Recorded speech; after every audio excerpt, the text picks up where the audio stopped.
is back. We're in a new season with some new people, and I am telling you, I have really missed y'all. But I'm back and I'm on PTV1. So I hope you're tuning in to PTV1. I want to thank my sponsors, my producer, Gabriel Solomon, who has brought the show back. And I want to tell you, this season is going to be hot. And we've already started off. I'm here sitting next to Easy D. If you don't know anything about him, you need to know this. The man is a wealth of knowledge when it comes to the music industry. He was one of the founders of the Pros. Tell us about that, Easy D. Well, first, thank you very much for bringing me on, and I think I'm your first guest, so... You're my first guest of this season. The Pros, we were a DJ pool. It was established in 1979 by my mentor, Rico Casanova. And in essence, in the 80s, a DJ pool was the alternative for artists that were not able to get on mainstream radio. So for out here in the Bay, KMEL, KSOL, KDIA, didn't really matter. If you weren't part of the establishment, you weren't in the game. And so what we did as the Pros, we had the lock on all the top clubs in the Bay Area, in the country, as well as college radio. And so we were able to use our influence to help these young men and women go from where they were to where they wanted to be and where they needed to be.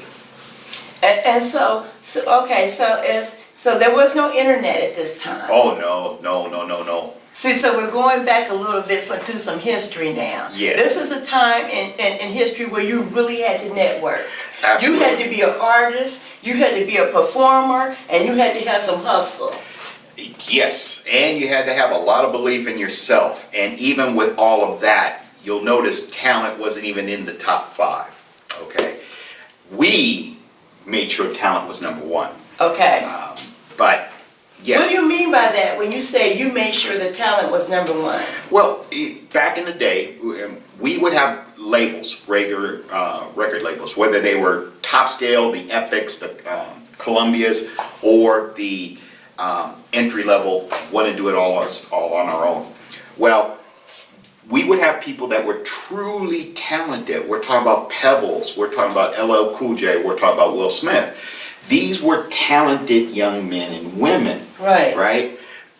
We also had a lot of artists come through that had a lot of money behind them, but did not have that talent. Okay. And so we weren't about showcasing just anybody. You had to bring your A game, period, because our reputation was at stake. And so it was interdependent. You were relying on us to bring our strength. And in return, we were relying on you to bring your A game. Okay, let's talk about the A game for a minute. Sure. Because that's very important. And I'm gonna tell you, it's funny because what's the guy that plays Forrest Gump? Oh, Tom Hanks. Tom Hanks. I actually had a conversation with him one time, and I was talking to him about my movie, and he said to me, "Well, what makes you think your movie is good?" And I was telling him, and he said, "Well, no, what makes you think it's good is because you wrote it, it's because it's your baby." Exactly. So when you say bring your package, most people think their package is together because they just put a package together. But what makes a package complete? If they want to bring their A game, what should they have? What should they have? Belief in themselves. Okay. Period. Now, I'm also a religious person, so of course I'm going to say bring God into your life. However, the industry doesn't look at religion necessarily, and so so when I say belief in yourself, you can take that as you wish. Your confidence. Your confidence. You have to come and be. You have to come and know and own a room when you walk into it. Absolutely. And if you walked out of that room feeling like you didn't own it, well, you didn't own it. Right. Yeah. Did they miss you when you left? And that was the important thing. Did they miss you when you left, as opposed to who was that? Right. Right. But that was the package. But that package, from a talent standpoint, you could have it very well produced. We had some great artists that were very well produced, but they didn't have the talent. You know, it was hickory dickory dock, the clock ran up the tree. Huh? You know, this doesn't make any sense to me. Right. So, but then you also had people, my girl Rosie Gaines is a prime example. I was fortunate to put on what we used to call putting on the hits. And it was at Los Madonnas College up in Pittsburgh. And I had Rosie there. You know, she was one of the artists that performed. Right. And she won too. But all she had was family and herself. Fast forward a few years, all of a sudden I'm listening to Prince, Diamonds and Pearls. I'm like, you know, that voice sounds familiar. And it's Rosie Gaines. Right. And I'm like, oh my God, wow, my girl, wow, you know. But she always had a belief in herself, and she's still in the game today, Rosie. Right. And you know, belief is you have to have it. I'm gonna tell you why. Because if you belief fuels your hustle. Oh, absolutely. If you don't believe it, you can't achieve it. And it doesn't mean that you have to have a lot of money at the time or whatever, but you have to believe. And if you truly believe, you'll start from wherever you need to start. I don't know if you want to save this for the next segment or not, but I can give you a living example. Mr. Stanley Burrell, a.k.a. Hammer. That person personifies exactly what you just said about belief in yourself and hustle and being the first. And he was a master at being the first. You know, that's a good thing we're talking about being the first, because a lot of people now are trying to imitate something. Yes. No one is trying to be what I consider to be original. They come with a different sound, a different way of looking. Everybody is molded after somebody. How do you break out when you're the first? Because everybody, even if you ask for seed money for somebody for your project, they want you to be looking. They want it to be able to identify it with somebody else. Well, no, and that's a very difficult question, and unfortunately, I can't be the one to answer, and here's the reason why. It took 35 years to understand that the pros were the first. We talked about this the other day. They were the first. And we didn't know we were in it. You know, we didn't know we were the first. We were too busy just doing it to be the first. Wow. You know, we were just doing it. It's not like Man on the Moon. We all know who Neil Armstrong was because we have it on tape. Right. When we were into it deep, we were doing it to help promote artists because radio was not. You were a pioneer. Yes. You were a pioneer. You set a precedence in that thing, because it wasn't that thing until you made it that thing. So you were groundbreaking. It is there's an artist that's out by the name of Critter, and I'm going to release his new single, not today, but he has a song. It's called Something Out of Nothing. I hope you bring him on the couch with Lisa B. I will try and get him off his schedule. He's a very busy young man, but he actually, and there are other artists such as Critter who, and I think that they would be better suited to answer that question. I can tell you that his song, as an example, and there are others. There are Jay Griffey, Gwen Majors. If you go to my Facebook page, you'll see a lot of them. Yes. But they are striking out on their own. They're not doing it to be the first. They're doing it to be the best. Because they have a vision. They have a vision. And I think that's the answer. If you shoot to be the best, you wind up being the first. You know, you have Michael Jordan, but before Michael, there was Dr. J. Right. So, you know, he wanted to be the best, and he wound up being the first. Michael Jordan, he wanted to be the best, and he became the first. You know, and another thing that I wanted to talk about, because we talked about signing to a label as opposed to doing your own thing. Yeah. This is a hot topic because everybody thinks that they have to be signed to a label. With all due respect to my friends in the industry, labels, you may want to turn it off now. I am not a big fan of that mindset. You don't need it. didn't need it in the 80s, you certainly don't need it today. All right? And just the real short version, the less than 2-minute version, is there is such a wealth of information out there and avenues that were not even conceived of when we started. You know, an artist had to spend so much upfront money putting the wax together, getting it packaged, Right. getting it out to people, giving it away so that they would have a chance of playing it. Right. There was all that time, effort, and money. I can think of one artist, one tweet, talking about one song on one platform, and will do more than anything. I'm gonna need you to save that thought. Sure. Because we're going to a commercial break. Now, when we come back, what we're gonna talk about is the same thing. Because I'm gonna tell you, as an author, my biggest dream is to be signed to Simon & Schuster. Good for you. I don't think you need it, but good for you. Right, but that has always been my aspiration. Well, that was when I started out, because that's what I knew. Right. But knowing what I know now, it's not my goal anymore. Good for you. You understand what I'm saying? My Exactly. goal is to get my product out, to satisfy the people, to gain more people, and to distribute my own platform and on my own platform, my own product. We're going to commercial. Keep Okay. your thought.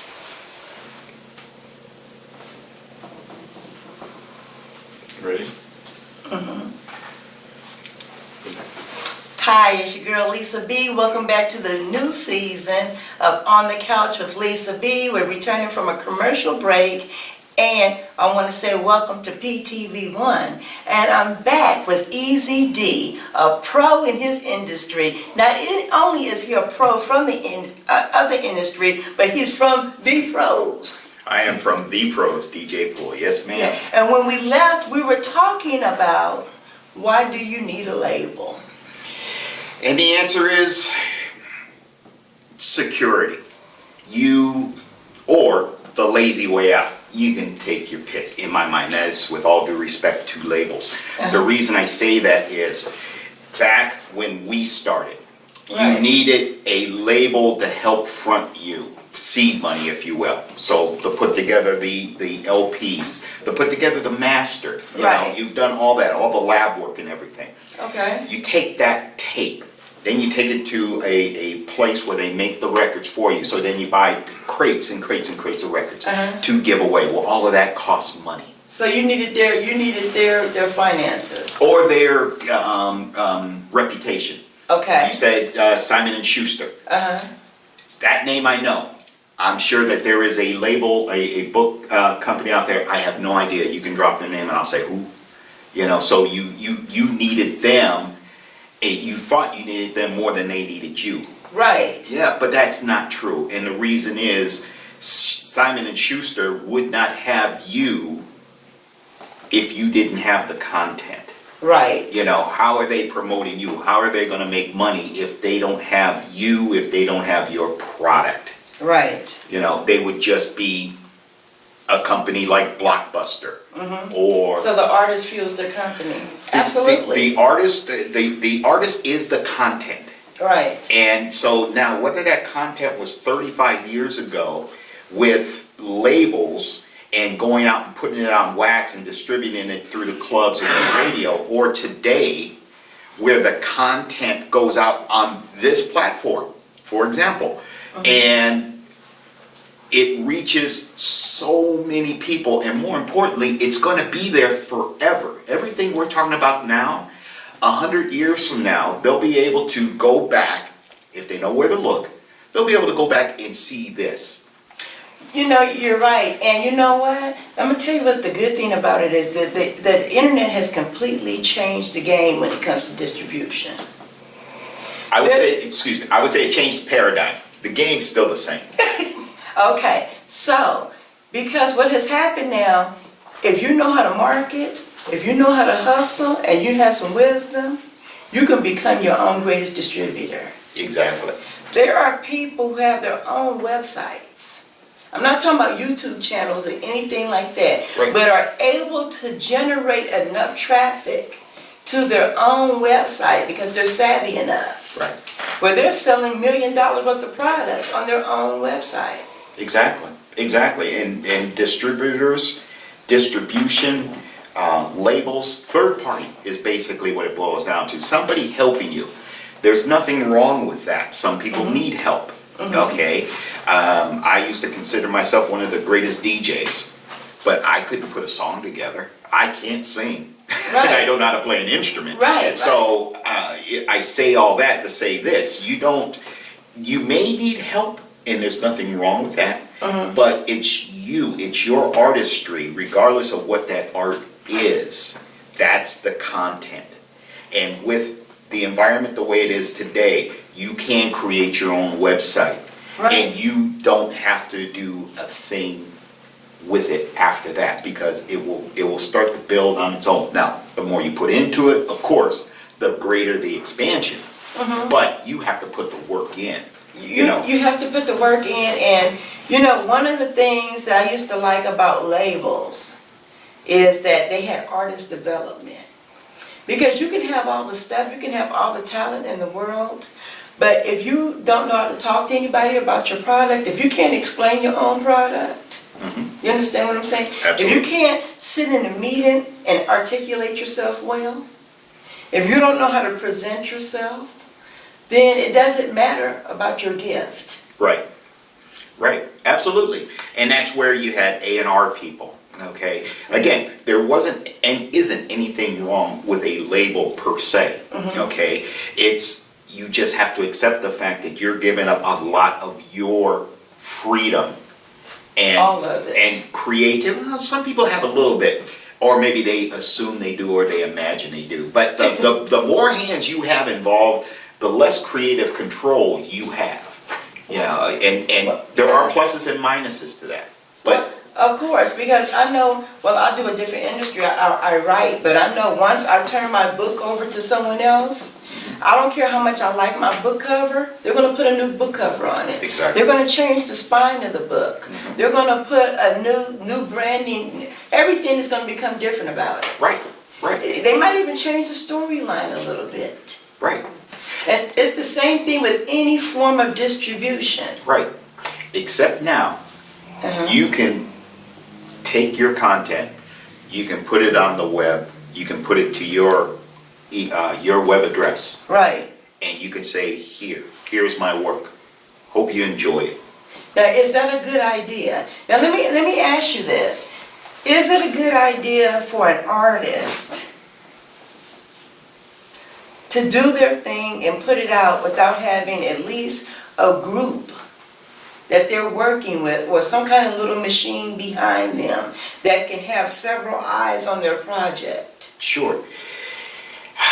Because what you do is you get full of yourself, you don't see any mistakes. I tried to edit my own book one time. Oh, yes. And it was a disaster. Yes.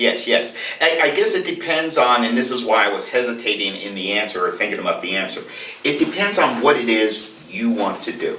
Okay. If you, as an artist, if you want to just keep a roof over your head and your belly fed, you should be able to do that on your own. I mean, you just go out there and hustle. That's just, grinding 101. Right. If you want to be remembered, then you need other people to remember you, but you don't need them to help remember you, if that makes sense. You can go out on the internet, you can have a cat run into a tree. Okay. Right? That's the analogy I love using. You can have a cat run into a tree, get 1 million hits on YouTube. That cat's going to be remembered forever. Right. Cat didn't wake up that morning expecting to be remembered forever. Okay? And if that's what you want. If you want to make a career out of it, that's where it starts getting complicated. Right. And that's where the machine comes into play. So it just depends on what it is you want to do. And I don't have that answer. Artists like Critta, like Jay Griffey, like Mac Mall, they have to know what they want. Now, Mac Mall, he's been in the game for 30 plus years. He knows what he wants. Artists like Critta and Jay Griffey, I believe they know what they want. you know, so. So you're saying you have to know what you're working towards. Exactly. And so if you know this is the end result I want, that all your steps along the way should be working towards that end result. Right. And see, that's why I was talking about quality. Because quality is everything. It's everything, especially when you're talking about your product and having eyes on your product. Because when you do something, of course, you look at it, you like it. I remember one time we were doing a church event, right? I always use this, and we put our money together, and we got 5,000 Wow. of these cards printed up, right? And nobody had money at the time. So after we got the cards, guess what? What? The lady never had anybody look at it before she ordered it. Did the graphic, she didn't put the date. Oops. Yeah, well. But the flyer looked good. The flyer looked great. So that's what I talk about when I talk about individual artists, Right. not having anyone working with them. There's always, if you're that individual, you always going to be something that you're missing. But when you can even just have a group of your friends. Exactly. Who come over and look at your stuff and look at your product. And this is what I want to talk about. You can't be thin-skinned in the industry. Oh, no. That's where, now, if you're talking about, you know, the game itself, the industry, that's where you need a manager. You need someone to be that person to say no, to be that thick skin for you. Because people are always going to talk about you in a negative way. Absolutely. That can't be helped. That's just human nature.